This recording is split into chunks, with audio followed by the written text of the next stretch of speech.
നമസ്കാരം. കേരളത്തിൽ ക്ഷേത്രങ്ങളുടെ ഉടമസ്ഥത അറിവ് കൊണ്ട് അറിവുകേടിനെ മാറ്റി, ആചാരം കൊണ്ട് അനാചാരത്തെ മാറ്റി, വിശുദ്ധി കൊണ്ട് അശുദ്ധിയെ മാറ്റി, ആശ്വാസത്തിൽ കൂടി ആരാധനയിൽ കൂടി ആത്മസാക്ഷാത്കാരത്തിലേക്ക് ഒരു വ്യക്തി എത്തപ്പെടുവാൻ നമ്മുടെ ഋഷീശ്വരന്മാർ ആ പരം തത്വത്തെ ജീവഭാവങ്ങളായി ദേവഭാവങ്ങളായിട്ട് ത്രിമൂർത്തി ഭാവത്തിലായാലും മറ്റ് 33 ദേവതാ സങ്കല്പത്തിലായാലും നമുക്ക് ആരാധിക്കാനായിട്ട് ഉപാസിക്കാനായിട്ട് തന്ന മാർഗമാണ് ക്ഷേത്രങ്ങൾ.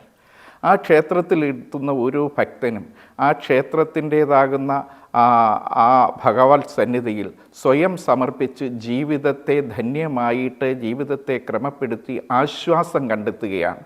അവിടെ അലട്ടുണ്ടാകുന്നതും അവിടെ സംഘർഷഭരിതമാകുന്നതും അവിടെ ഉണ്ടാകുന്ന ഓരോ പ്രശ്നവും നമ്മുടെ സമൂഹത്തിൻ്റെ നന്മയെ കാക്ഷിക്കുന്ന ഒരാൾക്കും അംഗീകരിക്കാൻ പറ്റുന്നതല്ല.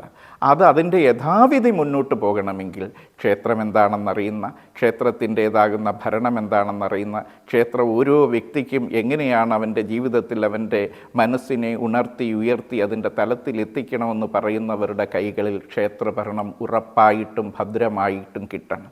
അതിന് ആധ്യാത്മിക നേതൃത്വത്തെ കൂടി മുഖവിലേക്ക് എടുത്തുകൊണ്ട് അവരുടെ നിർദ്ദേശങ്ങളെ പരിഗണിച്ചുകൊണ്ട് ഭരണ സംവിധാനമായാലും മറ്റുള്ളവരായാലും അതിന് പരിഹാരം കണ്ടെത്തുന്നതിന് പകരം ക്ഷേത്രം തങ്ങളുടെ ഉടമസ്ഥതയിലേക്ക് വരണം, അവിടുത്തെ സംവിധാനത്തെക്കുറിച്ച് തങ്ങൾ പറയുന്നത് നടപ്പാക്കണമെന്ന് പറയുമ്പോൾ ക്ഷേത്രത്തിൻ്റെ സംസ്കാരവും ക്ഷേത്രവും തകർന്ന് സമൂഹം ഒരു നാശോന്മുഖമാകുന്ന വഴിയിലേക്ക് പോകും. അതുകൊണ്ട് തീർച്ചയായും സന്യാസ സമൂഹം മുമ്പോട്ട് വയ്ക്കുന്നതാകുന്ന കാഴ്ചപ്പാടെന്ന് പറയുന്നത് വിശ്വാസികൾക്ക് ക്ഷേത്രത്തിൻ്റേതാകുന്ന ഉടമസ്ഥത അവരിൽ ഏൽപ്പിച്ച് പരസ്പരം സ്നേഹത്തിൽ കഴിയുന്ന, പരസ്പരം സഹവർത്തിത്വത്തിൽ കഴിയുന്ന, പരസ്പരം സമാധാനത്തിൽ കഴിയുന്ന, പരസ്പരം ഉള്ളതാകുന്ന ആ പരസ്പര പൂരകമായിട്ട് സമൂഹത്തെ മുമ്പോട്ട് നയിക്കുവാനുള്ളതായ തത്വത്തെ അനുഗ്രഹമാക്കി നടത്തുന്ന സന്യാസി ശ്രേഷ്ഠന്മാരും ആധ്യാത്മിക നേതൃത്വവും അതുപോലെ ധർമ്മഗുരുക്കന്മാർ,